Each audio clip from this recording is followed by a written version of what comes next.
Today, I am going to teach you the only skill you need to become a great mixer. I know you all have overlooked this extremely important skill. It is the literal point of mixing. Now, in order to learn this skill and truly become a master of this, you have to go into the darkness, deep in the core of your soul, and discover the true power, the true magnetism, the infinite drama of volume.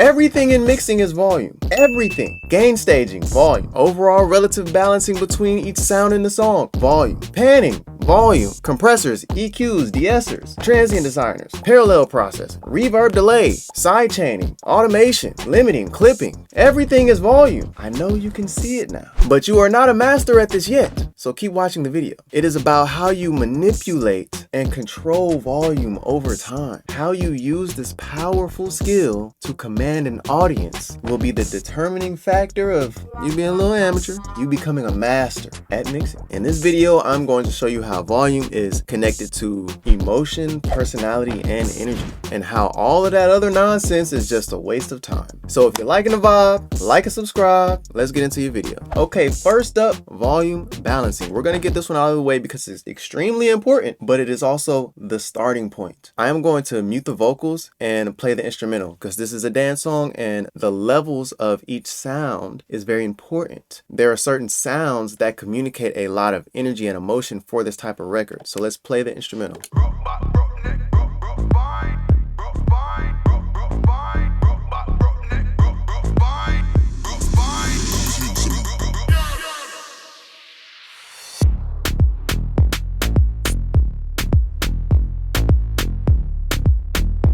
Right, so if you just listen to the beat right there, you hear that the kick and the bass, extremely important, okay? Now, if I go to the kick and the bass here, and I decide to turn the kick down, let's see what that feels like. So you'll be able to see the volume moving right here.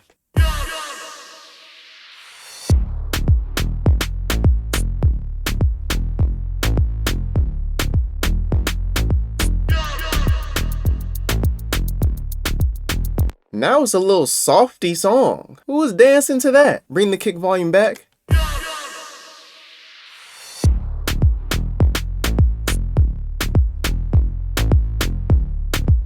Versus it being this low.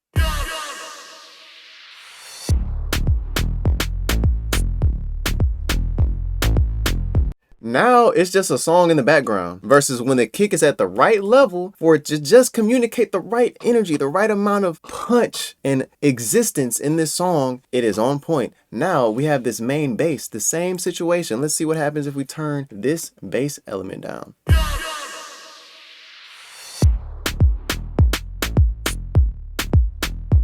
It is so quiet and whack and boring. Let's bring that back.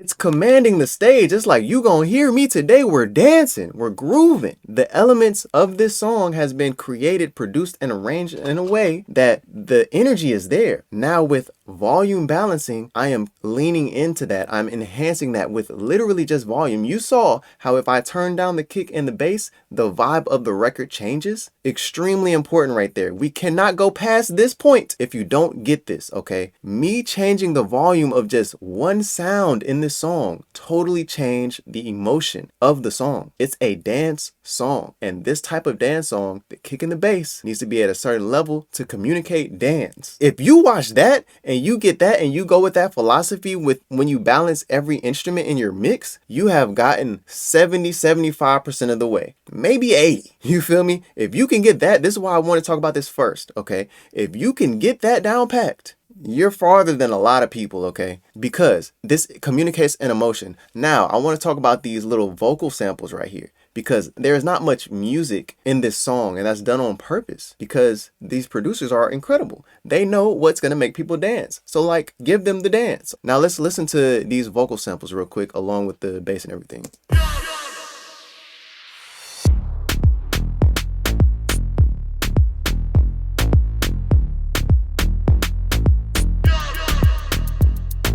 right? So there are these little moments that they pop out, and it adds a little more excitement. If these were muted, it would be kind of like, okay, it's just a kick and a bass kind of droning through the whole time. They add these little pockets of excitement. But when I let them come in, I need to have them come in at the right level so they can add excitement. If they're too low, they're not adding excitement. If they're too loud, it's now becoming annoying and like too belligerent. So two things that I've done with overall volume balancing is getting the actual level of this vocal sample right. So let's manipulate the level of this and see what happens if we just turn it down some.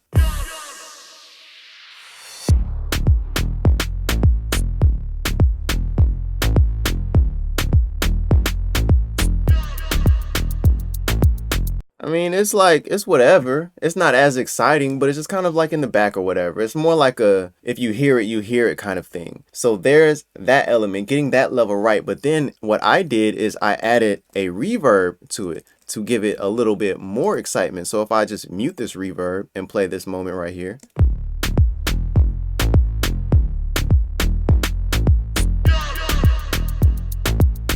And now when we bring it back,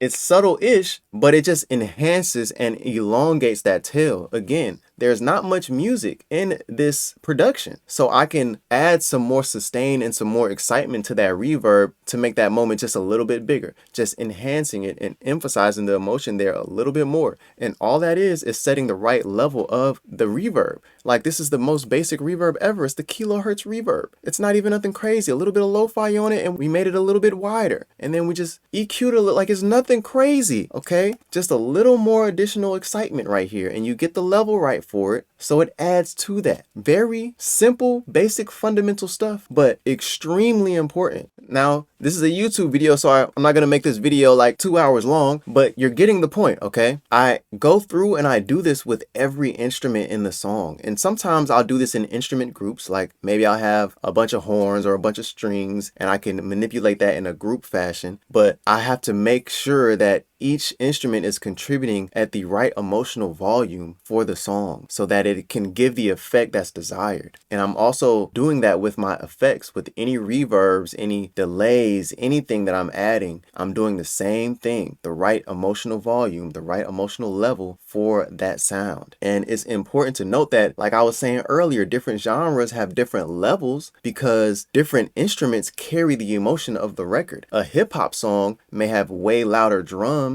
than a rock song because their drums do carry an emotion, but maybe it's about the guitars. Maybe that's what's really carrying the emotion for the song. Or a hip hop song may have louder drums than a pop song because maybe in this pop song it's about the lead vocal. And it's about that vocal being such an amazing vocalist or powerful singer or captivating, catchy singer or whatever it is, that this is the focal point and the focus that all of the emotion is being communicated through. If you go with that approach, you can really mix any genre. All you have to do is pay attention to the emotion and the energy of the song and understand what volumes things need to be at so that the emotion and the energy is communicated properly or as intended. If you can get that, you should keep watching the video, but you can like whatever, you feel me? Okay, now we're going to get into volume automation. If you are a smart person, you're still watching the video. So now we have our levels balanced and the things that come in an exciting way. We have an overall balance that communicates the energy of the record.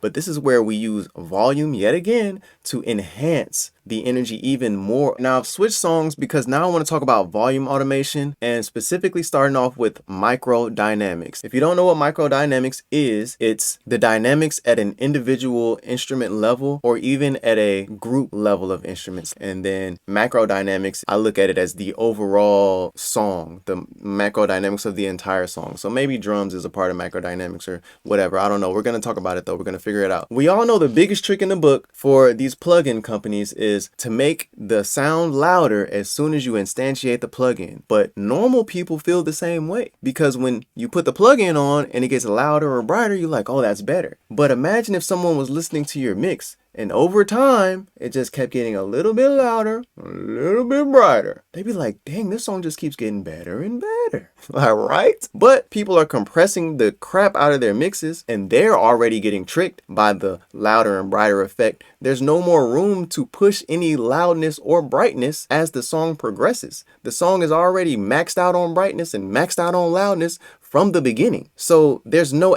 evolution of loudness and brightness to progress throughout your song, so people want to keep listening to it for the whole song and then run it back again and be like, why is there an addictive drug in this music? So I'm going to show y'all how to get this right. Now we're starting with microdynamics. If you look here, there's automation on these vocals, right? There's just simple automation bringing things up and down. One that could be to make sure that certain words get heard, but it's also to emphasize certain words. There are certain things that this artist say in the song that just have an emotional quality to it, and when you make them louder, it pops out. You know how someone may be speaking to you and they emphasize certain words by saying it louder so that they hammer home their point a little better? You do the same thing with music, with a vocal performance. You can enhance the performance by just boosting certain words just half a dB, 0.23 dB, whatever it is, so that you feel that emotional quality of how they deliver that. So that's a microdynamic move right there. And it takes a little bit of time. You see, I've gone through and I've done this on all of the vocals where it is needed. Okay, where it is needed. We're bumping stuff up, we're taking stuff down, we're making sure that emotion is communicated. But I've also done the same thing in the hook. So if you look right here, there's this little snare situation. Like, let me play this. The rest of my life, won't have to think. Right, like you would not even notice if you're just listening to the song that this occurred. You wouldn't be like, oh, the snare just got louder right there, and there was a nice little feel to transition me into the hook. You would never know, but you feel it, okay? You feel it if this is gone. For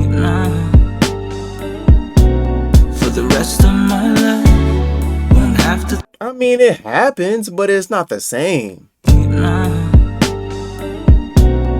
The rest of my life, won't have to think twice. Okay, you feel me? And also you see the overall volume of the snare has increased in the hook as well. Overall, just automation of the snare, right? Is this level right here in the beginning, then it gets a little louder for the little feel right before the hook. The hook snare is a little bit louder, then it drops back down in the post and in the verse. And then right here, we've got a little automation going up again for another fill type situation, whatever. And then same thing, right? We do that there. So that's just for the snare in this instance for this song. But it's finding where the energy is in the music and the whole composition and making sure that you feel that as the song progresses, right? Now let's go up. We've done automation on the music, on the synth lead thing right here. I don't know what this is. I forgot. Leaving, I ain't leaving. Give me all I need for the rest of my life. I guess I just wanted it to pop out in this area, and maybe in right here it felt a little bit too loud, and this allowed it to kind of creep in and pop out and then come back down. If we just turn this off, we'll see what this really felt like, I guess. I don't know. We'll be alright. Baby, I ain't scheming, please believe me, no deceiving. I ain't leaving, give me all I need for the rest of my. It just feels kind of flat, honestly. We'll be alright. Baby, I ain't scheming, please believe me, no deceiving. I ain't leaving, give me all I need for the rest of my life. Such a subtle move. Yet again, a microdynamic move that really just enhances the performance of that sound to where it kind of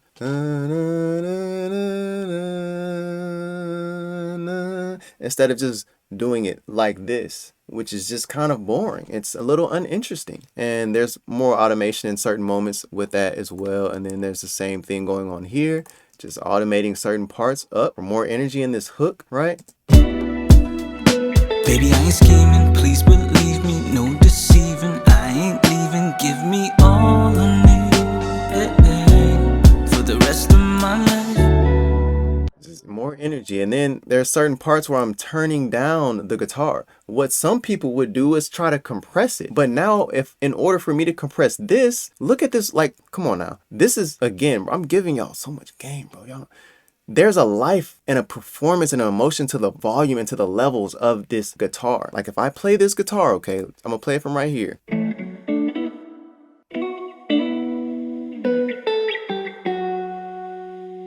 you hear the personality and the motion of that guitar. But if you look at the wave files, this lick right here does not sound as loud as this.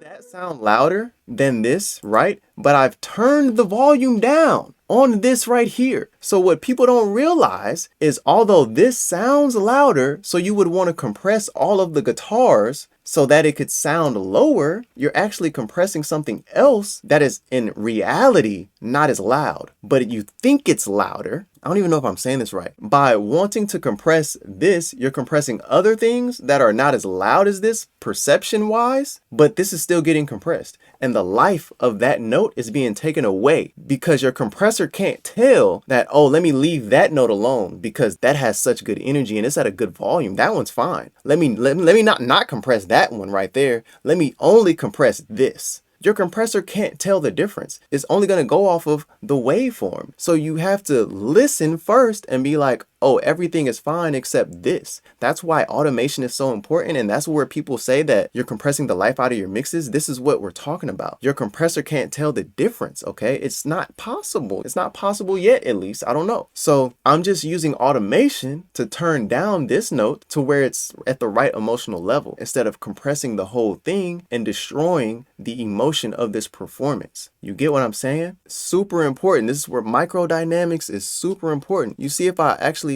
go to this sound, I am likely not using a compressor at all. No compression there. Some EQ and an imager really just for panning. No compression on this sound. I don't need to compress it. All I needed to do is get my general level correct and then do some automation on it. And we're good to go. And again, we've done some automation here in the intro. I've turned up this acoustic guitar melody right here. Because I love that energy for the intro and I can have that a little louder, but when the song comes in and more elements come into the song, now I can duck that and find a better volume for it. That's microdynamics. I'm showing y'all with the music because I think it's a little simpler, but I do the same exact thing with vocals. I'll do it with anything. Now let's talk about macrodynamics. So in this case, I have this fader right here, which is just a master fader for my entire mix, and I will ride the overall volume of the song. Like we were talking about earlier, when you put a plug-in on and it gets louder, you think it's better. So if we look at the rides for this song, as the song plays and we get to this first pre, the intro is a little bit lower. And immediately when the first drum beat comes in, the song gets a little bit louder. So we go 0.5 dB up to the pre-chorus, and then the hook goes up 0.1 dB, just a little bit. And then for that post, we come back down. We bring the energy back down so we can make more energy in the future. And then for that verse, we bring it back up to 0 dB. So we go down negative 0.5 and then we come back up to 0. And then we come up 0.3 in the pre. And then in the right before the hook, we come up 0.2. And then at the hook, we're at 0.6. And then we kind of come down for the post, but it's a little more like, I don't know, there's a slope on this one, just a little bit, and into the end. So that's an overall progression of the song as we can bring things up or down. And I've even done this on a group level a little bit as well. For the entire instrumental, I've brought it up in this part of the verse, 0.2, just in that part of the verse for whatever reason to communicate. And then also with the music, brought the music up a little bit and then brought it down a little bit. So these, again, macrodynamics, things that you can do for the song to enhance the journey of the energy throughout a song. Extremely important, man, extremely important. So now you can give the listener that louder effect as they listen to the song. But also something that I'll do, I make the song brighter. Okay, so if I show the automation lane for this, in these sections of the song, I instantiate this plugin, I unbypass it. So in the hooks and in this pre right here, I make the song a little bit brighter. So if I play right here and we bring this plugin up. Not unless you getting from me, yeah. Giving me love, giving me life, give me all I'm needing. I ain't trying to do you wrong, I'm trying to do.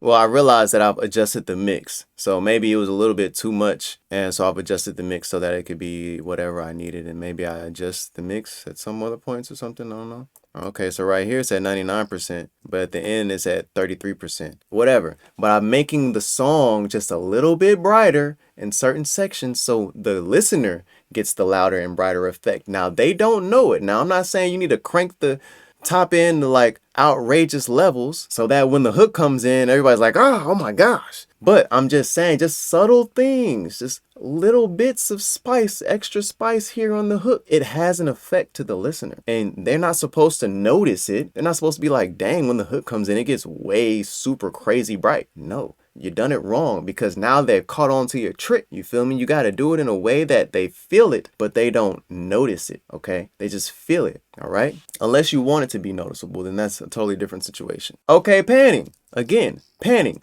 just volume. I will prove it to you. We bypass all of these plugins. We put on a new Protility. We click this button right here, and now let's pan with just volume.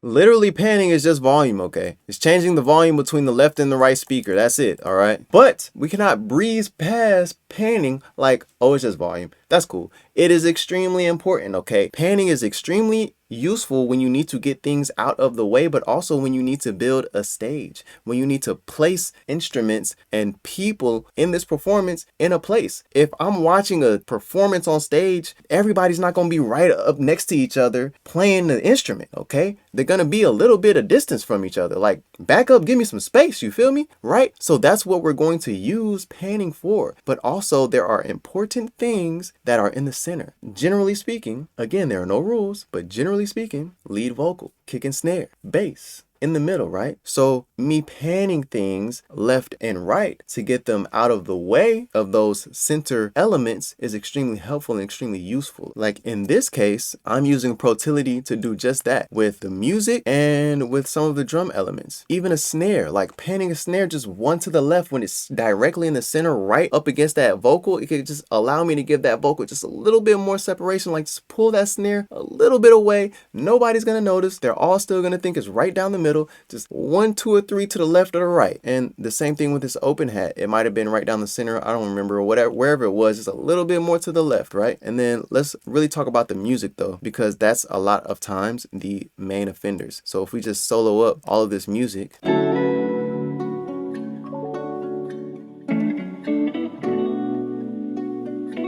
Right, so we have this guitar pan a little bit over to the left, this one right here.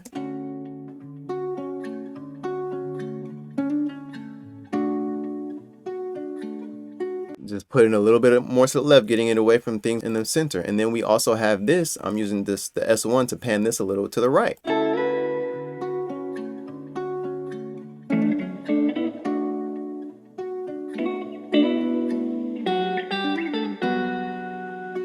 Right, and then we have this strum. Now in this case, this strum is kind of in the center, and I've used time adjuster to just make it really left and right. So if I bypass this, and I also have used the width on here to spread it out even a little bit more, so let's bypass that as well.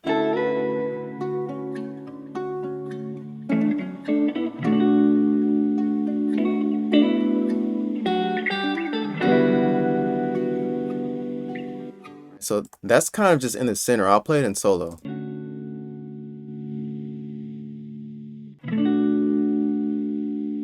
It's kind of leaning more to the right, but it's still like I have this guitar on the right, I have this guitar on the left. It's a strum kind of thing. Like it doesn't need to be right on top of this. Like let's just bring it out to the sides and then spread it out a little bit. So I'll solo that.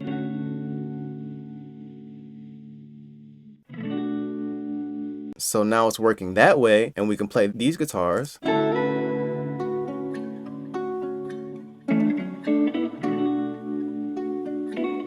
Now we have a stage of sorts, and then we have this synth lead thing. So let's go right here, see what we're doing.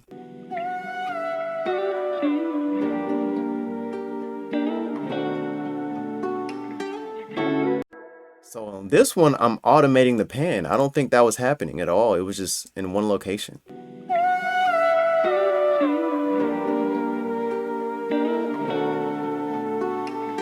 Yeah, it was just this big thing that just popped up right on top of the vocal. And it's like, what are we doing here? Like, why would you do that? That's crazy. So I'm just panning it from left to right because obviously it's important that it's still heard. That was the intention. That's why it was so loud. Or maybe I just made it that loud. I don't know. Whatever. But I'm just panning it left and right.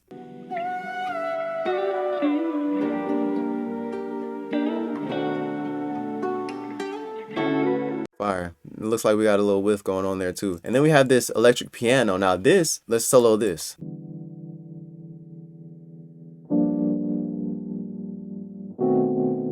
This is pretty much already stereo, right? So I've just widened it just a little bit with center, just pulling out the center a little bit to make a little bit more room for the things that I actually want to be in the center. So this is a very subtle one. We'll A-B that.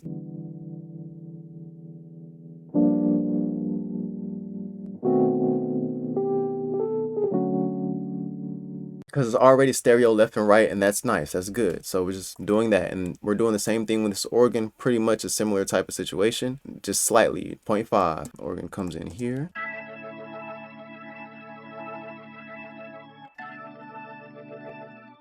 Right, real simple. And then we have this, we're basically doing the same thing with the strings, just making that wider.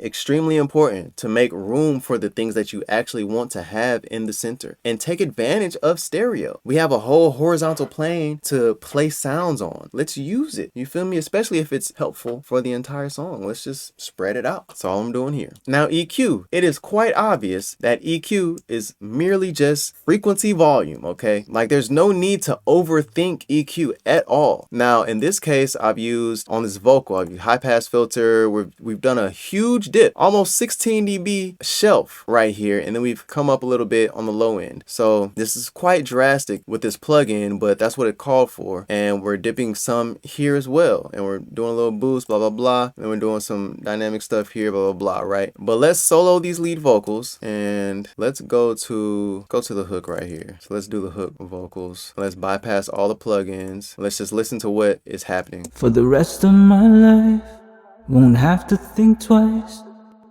When I'm thinking about EQing anything, what frequency range is too loud in this vocal and it's distracting me from hearing the pleasing frequency range that I would love to hear from this? It's way too much low end and low mids. So that's why there's this extreme shelf. Like this is an extreme amount of low end buildup, but I'm going to turn this down. So this is the first move. For the rest of my life, won't have to think twice. Here's where everybody gets tripped up. EQ and volume go hand in hand. It is a reason why every EQ plugin has a volume knob on it, okay? Because when I made this EQ move, the level of the vocal has dropped significantly. If I bypass this, the vocal gets much louder. When I bring it back, it gets much lower. Let's listen. For the rest of my life, won't have to think twice. If we stick together, yeah, we'll... Way lower, right? So you use EQ with your volume as well. EQ and volume go hand in hand. While you're EQing things, you can be adjusting the volume. But where people mess up is they make EQ moves and they're like, oh man, it's too low, I need to compress it now. No, just turn it up, okay? You just need to turn it up. In this case, I used the SSL channel to turn it up. So now let me bring this plugin in. For the rest of my life, won't have to think twice.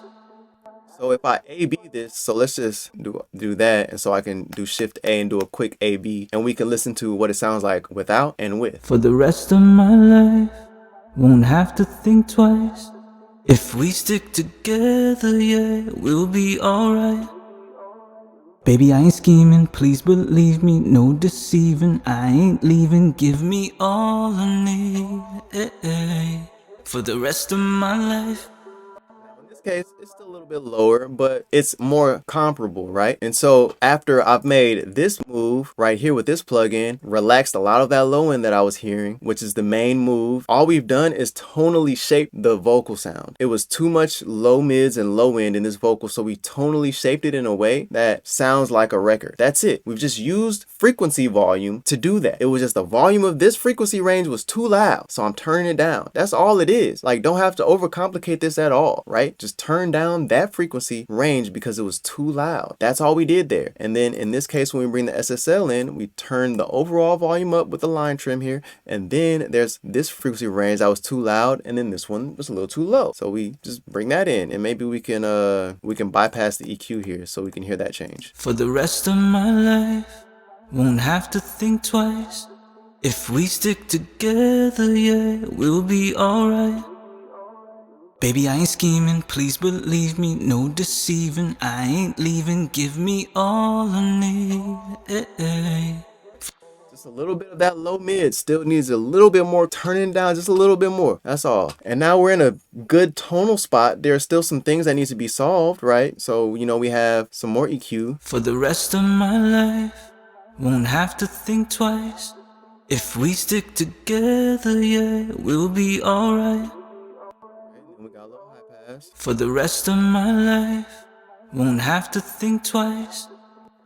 Now the thing with high passing is we're actually deleting pretty much all of the frequencies underneath this filter or on the other side of this filter. But with this EQ, we're just turning it down or turning it up. You know, we're turning up what we like and we're turning down what we don't like. That's it. That's just that simple, okay? Frequency volume. You want to use this with your overall fader as well, which is why they have an output on here so you can compensate for your EQ moves. Instead of putting a compressor on to be like, oh man, it's too low, so now let me compress it and bring the volume back up. No, just turn the volume up on the EQ plugin. They have a volume knob on the EQ plugins for a reason. Use them for that. Okay, now we've switched to another song and we're going to talk about compression. I know y'all been waiting the whole video for this. But again, compressors, we know this. It's just a setting to where when the signal hits a certain level, the compressor is going to do one thing. It's going to turn it down by a certain amount at a certain time for a certain amount of time. That's it. That's all. Let's solo the lead vocals and let's listen to this verse right here. And I'm using the CLA 76 blue, whatever. When you're feeling alone, call me up, we could get freaky on the phone. So to me, in this case, there's a certain aesthetic that we're going for. This is not like the prettiest, most pristine sounding vocals. It's got an elegant nature to it, but it kind of feels like we're in a certain type of house in New York. And, you know, like she drinks tea and there's just like this cool vibe and there's like incense and I don't know, there's just a certain vibe that this song has. If I play the whole song, I should have did that first. So let's just play the hook. Feeling real grown and you like that. When I put it on, you can't leave it alone. Hey, you're feeling real grown and you like that. When you get up in it, bet you feel right at home. Hey, when you feel. Okay, that's enough of the song. So this song has a certain type of aesthetic. So in this case with compression, let's just solo this and we'll look at the CLA 76 right here. When you're feeling alone, call me up, we could get freaky on the phone. Come on over, get it on. I'ma show you things you ain't never seen before. Well, we're getting a volume change from this, but what I'm doing with a compressor that is more powerful or more advantageous to use compressors for is for a certain type of push, a certain type of performance enhancement that I can do with a compressor that you can do with volume automation, but a compressor does it in a way to where it's more like an effect that you can create with volume automation for sure. But it's easier to just put that effect on the vocal with a compressor. As you can see, compressors are just, we're reducing volume, but the byproduct of that is a certain effect along with it as well. It's a way that a compressor clamps on a sound that gives it a character, a texture, a certain type of artifact, a certain enhancement to the performance, a certain coloration. And that's what I'm using the compressor for more often than not. Instead of controlling or turning down loud parts, to me, I could just use volume automation for that. Oh, something's too loud, let me just turn it down. I don't need a compressor to do that. You know, it's pretty easy to just turn it down in our DAWs. Like, it's super easy to do that now. And it's such a more compelling sound and compelling performance throughout the entirety of the song. If I put a compressor on, you know, a vocal or a sound because one part or a couple parts are too loud, now I've totally changed the rest of it. And maybe I just needed to turn down those couple parts so I can maintain the energy and performance of everything else. You feel what I'm saying? But all we're doing here is manipulating volume and just turn it down at a certain time. Super easy, bro. Everybody knows what compressors do. We don't have to overthink that. But then we talk about dynamic EQ and multiband compression. Same thing. You know, we're using dynamic EQ here. Frequency wise, when certain frequency ranges or certain frequencies get a little too loud, I want to turn those down dynamically when the time is right by a certain amount. That's it. Real simple. Same thing with multiband compression. The same thing. I tend to lean towards dynamic EQ more because I don't always like how the crossover frequencies of multiband compressors sound, but it's the same concept. And then de-essing, same thing. Now I like to go through and clip gain my S's and T's because, again, a better sound to me. But it's the same thing. All the de-esser is doing is turning down the level of your S's and T's or whatever when it gets too loud. That's it, okay? It's all volume, y'all. It's all volume. Literally, it's all volume. Transient designers. I want to turn up the transient, the initial attack, the initial smack, the whack, whatever of a sound. I want to turn that up. I want the volume of that to be louder, or I want it to be lower, or I want the sustain of a sound to be louder or lower. Again, all volume, okay? Same thing with side chaining. I'm side chaining some effects here, most likely. This reverb. It's known we side chain effects like reverbs or whatever, delays, whatever, to the lead vocal so that the volume of the reverb can turn down when the lead vocal plays. That's simple. And when the lead vocal stops playing, the reverb goes back up to normal volume. It's just volume, okay? Even parallel processing, it's just volume, okay? If I go back to this lead, When you're feeling alone, call me up, we could get freaky on the phone.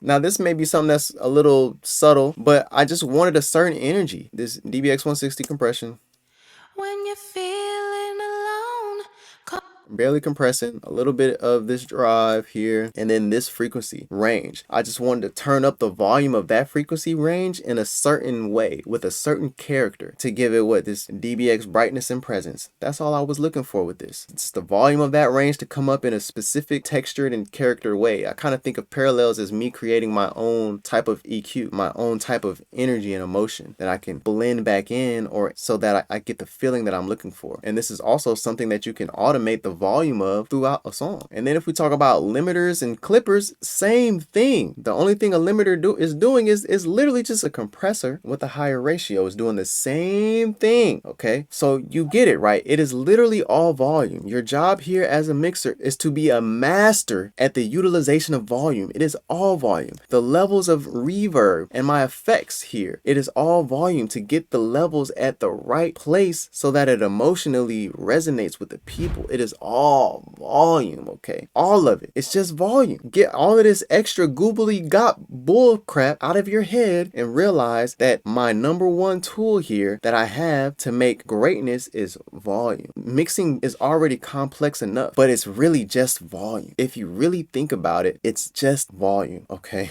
That's all it is. But how you manipulate that over time is what sets you apart from beginner to master. Study this, and the best mixers of all time, study how they use volume. I think our lack of utilization of volume is a part of the reason why, from an engineering and mixing perspective, music isn't as timeless as it once was. We got so spoiled with all of these other fancy tools that we didn't have to rely on the fundamentals as much. And the fundamental element of mixing is just volume. A mixer who mixed on a console and all they had was a Neve or SSL and a few pieces of outboard gear, they didn't have a million I've used so many freaking plugins I use on this song. They didn't have that. They had to rely on volume, okay? But there's a quality and a timelessness that we all resonate with when it comes to the manipulation of volume over time. We resonate with that in our core, in our soul, and becoming a master at that will transform your mixes. Now, if you want to go deeper on topics like these and so many more, I definitely recommend joining the Patreon. The link is in the description. I can only make these videos so long before people's attention span go out the window. It's really where I'm giving every piece of information away that I can so that people can really truly learn how to mix. You can't really learn how to mix on YouTube because the video has to do well in the algorithm. So if you come across a video, it's pretty broad. And if you want to be a great mixer, you're in a niche audience. You're not in a broad audience. Like, you're not in the audience of people who still think that a vocal preset will make them sound like Chris Brown. So it's going to be tough for you to learn how to really mix on YouTube, which is why you're probably on YouTube still watching a lot of videos and it's not working out.